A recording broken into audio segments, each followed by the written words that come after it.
Ini ang akon eksperyensya sa sulod sang 200 hours ko na internship diri sa DYRL 1035 Radio Bacolod City.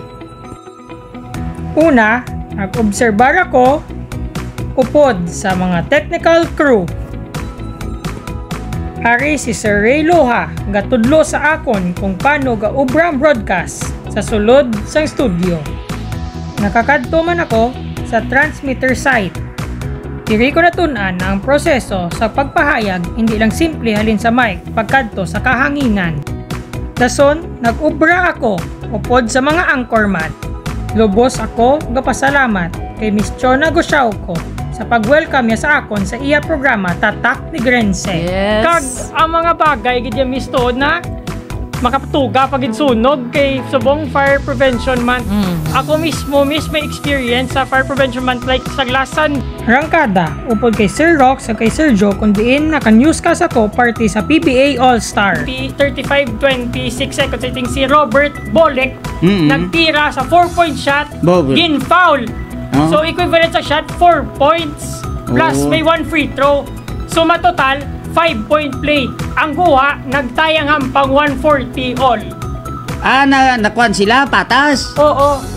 Wala sila overtime. Ang muna kay All-Star game ang format gali wala overtime. Nakilala ko man si Mr. Good Aga Kasimanwa, Sir John Arceo, kag Sir Tig Batas, Marlon Solidum. Hindi kayo makita mo na isdalan na may tricycle kag trumpa kay dito na sila yung program. Diba? Ay mo yan. Bugnaw. Ang aircon. Kag Barangay Gis 35 upod si Sir Georgie kag Sir Edward.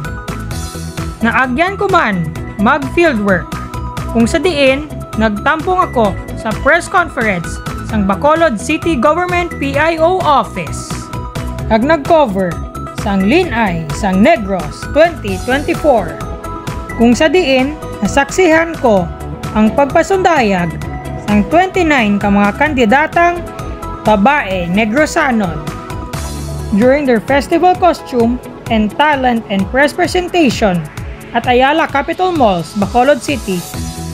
Na-interview ko man ang pila sa mga kandidata kung sa diin nahatagan ako kay Guyunan ma-report iniliwat sa Tatak ni Grense. Nagsisinopagit. So, una gid sa imo ilog, Kawayan, Victorias.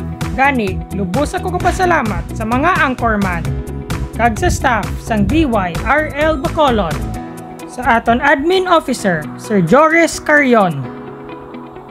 And most of all, to our station manager, Sir Eli Francis J. Tanglangit, for giving us this great opportunity. Ini si RJ Lizares para sa UNOR Communication and the Arts Program diri sa DYRL Radio 1035 Bacolod City. Madamo gid nga salamat.